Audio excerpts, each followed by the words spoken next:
Latino culture, we have several limiting beliefs. One of them is in the title of the book, which is, calladita no more is a direct response to calladita te ves más bonita, which is, we know, a dicho and a refrán that is very prevalent in our community. And I think another... which is be quiet, stay cute. Yeah. Like, this, it's all good. Just, just right. Stay there.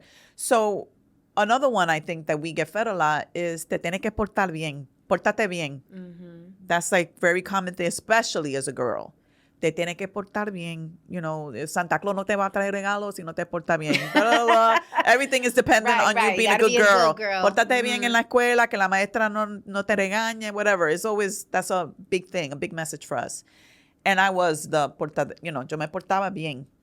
But I feel that, por tanto, like being a good girl can be quite limiting, because you don't get to say things that are uncomfortable and make other people feel uncomfortable. When you're too busy trying to be likable and trying to be pleasant and trying to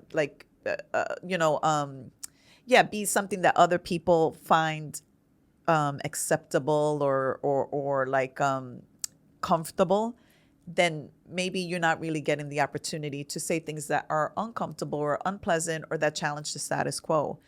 And so that's a lot of the message of my book. And I think there's a lot of people that do that well, but the person that I'm going to shout out in particular is Cardi B, because she's in the news right now and she's all over the news. And, she like the line where they're like, did you call her fat? And she was like, no, I didn't call her fat. I called her a B. And, and it's just like, it's funny. And it's true. She's being authentic. I think there's a lot. Yeah, totally. Instead of being the good girl, I would rather be the authentic girl. I would rather be the real girl. I would rather be the girl who keeps it real and who keeps it 100%. And you might still be likable that way. And Cardi B is evidence of that you could still be authentic and real, and you could be likable. And I would say being likable is secondary. Being authentic and standing by your values and being true to yourself, that should be your priority. And I feel like that is something that our culture misses out on, that we don't teach young girls that enough to stand on business, so to speak. And, another person that we talked about Benito earlier, but I feel like Benito is the same way. Like, Benito's like, I am who I am. I'm talking Spanish in my concert. I'm talking Spanish at this interview. You don't know, look it up. Get Google Translate. Allá ustedes, figure it out. I'm just keep it real. And, people like him. People respect him. That hasn't gotten in the way of him being a successful artist, a successful singer, someone that people, pay hundreds of dollars to go see. Yeah. So anyway, I think those are just some really good examples of people that have stayed true, that have made being genuine and authentic and standing on their principles and their values their top priority. And they're doing great. And I think more of us could be following that lead. And I think we should. I agree. I think both of them do a really good job of you can't put them in a box. No. You can't put them in a box. And just when you think you figured them out, they do something to surprise the hell out of you. Yeah, and people like it. People do like it. But then there's also tons of people who criticize it. And what I've learned is that when you stand in your truth and when you decide to truly be comfortable in your skin and own all of you, your flaws, the things that are amazing about you, your imperfections, what you consider to be failures, where you consider to be losses, then nobody can weaponize it against you. And also, people will envy that. And their way of expressing that envy is to critique, is to ridicule. Yes. And imagine how much healthier we would be from a social emotional, like mental health perspective, when we don't have to pretend or code switch or lie or, put on like a good face, or just keep it real. Like, today I'm sad, tomorrow I'm mad, today I'm happy, I'm joy-filled. Like, there comes a time and a place where you just need to be yourself, and there's a lot of freedom in that, and I want that for us. Mm-hmm. Like, there might be una que otra vez or situation or case where you have to put a buena cara. There's time and a place for everything. But I think mostly when I look at, Benito, look at Cardi and others, and you, Aww, Victoria Jennifer, when you keep it real, like, people respect that. And you live, and you don't have to I just feel like you live a happier life when you show up that way. And I have found, I spent 25 years trying to like center myself so that I could be palatable to the, corporate communities and the people that I met there. And there's a lot of freedom in not having to worry about that and just being like, it's okay. Like, I'm just going to say the thing.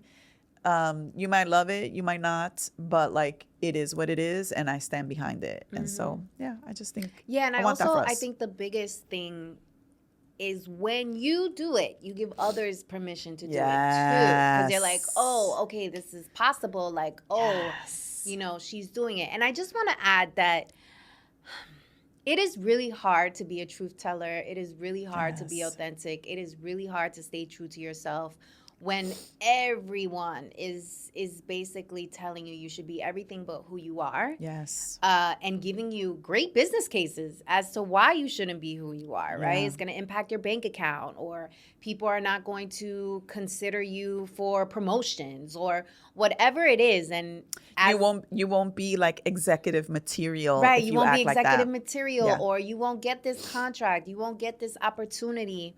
It really forces you to think about, like, is it worth it? Is it worth it being this true? Like, do I win an award for being the realist?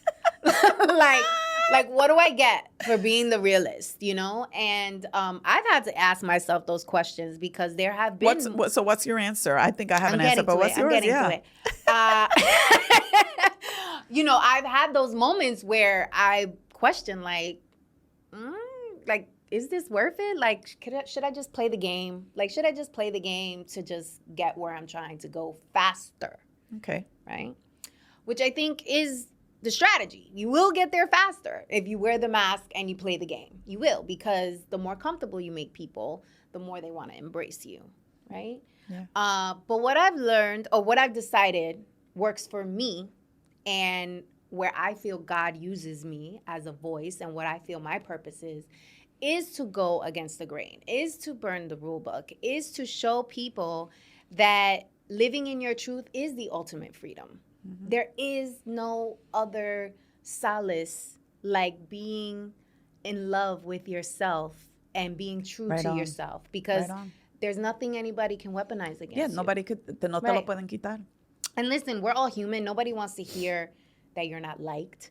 Nobody wants to hear that you're difficult. Nobody wants to hear that you're too aggressive. Nobody wants to hear any of that shit, especially as a woman, because from birth, we're told, to be liked, right? Yeah. To stay cute, to be beautiful, to be welcoming, to be all the things. And so when people are telling you you're not that, you might believe it, right? And you might be like, wow, that just doesn't feel good. It doesn't feel good for people to not want to be around me because I make them uncomfortable. Yeah.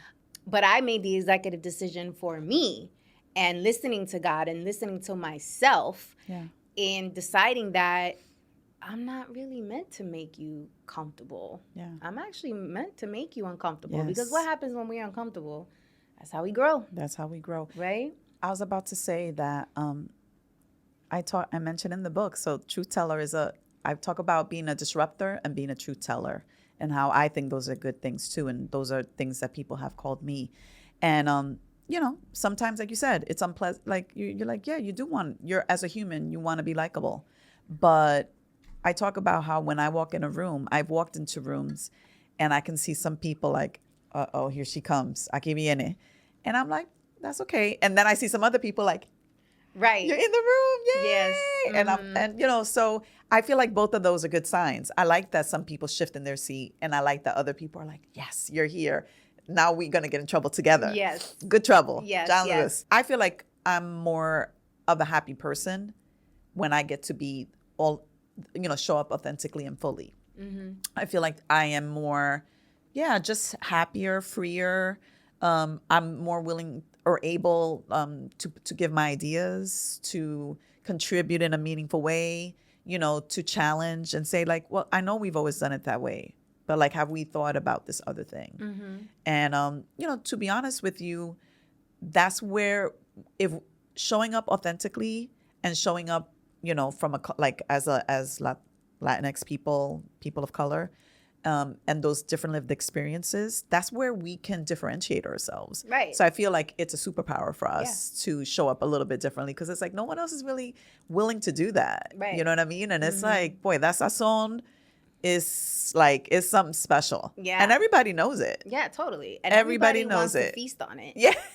Right? It's just when they're in the mood for it. And it's like, no, it's not going to be always when you're in the mood. Yeah. Right? Oh my God. That's song so has true. that seasoning But all the time. Okay, so this gorgeous book. Look at this cover, y'all. Look how gorgeous this I love cover it. is. Available on all platforms, right? For them yes. to purchase. So that's hardcover, paperback, ebook, and I also have the audiobook version, which I narrated myself. Oh, I love that. Okay. So wherever you get like Amazon, all the things.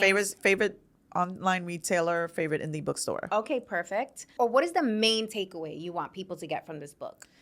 I want Latinas and women of color not to feel like they're alone and that they're the only ones going through like challenging experiences and questioning whether they're enough or they're too much, or, you know, I just want them not to feel alone, to know that I've been there, and that we have a lot of power, and we need to step into that power and not be afraid to use it.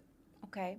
And what makes your book different? Well, one is that it is my lived experience. So everybody's lived experience is different. So I would say that alone probably makes it different. But I think the fact that I like use refranes to ground us, I feel like that is really different, because I wanted to kind of bring in that ancestral wisdom and just like that cultura and ground us in that and remind us that like maybe there's a lot we already know, or maybe there's a lot that we've already been taught, and like, are we leaning into that enough? Because it's there, it's been there, it's always been there. Okay. So I feel like that makes it a little bit different. And I have like, I think one fun thing that I do too is at the end of every chapter, I have like questions like that they're like reflection questions, I would call them. Okay. And I feel like so far the feedback that I've gotten some reviews already, and people are saying like, they just were journaling for days because the feedback questions were really good and really helpful. I saw one of the reviews. Homegirl wrote like an essay. She was like, listen, I had reflections, honey. I'm like, okay, I like this. So what type of woman would benefit from this book? Where is she in her life? What's going on? Like, what is the profile? Yeah, I would say it's a Latina woman of color, maybe like in the first 10 years of their career. And they're starting to experience maybe some microaggressions. Maybe they're not getting promoted on time. Maybe they're not making as much as their peers. Like in the beginning, everybody, it kind of feels like pretty equal. And then 5-10 years out is when you start to see that gap grow, and you're like, oh, how come I'm making half of what somebody else is making? How come they got promoted and I didn't? How come they got the special assignment and I didn't? How come their idea is good and nobody ever listens to my idea? Right. I think when you start experiencing that, this book is for you, because I talk about all of those things.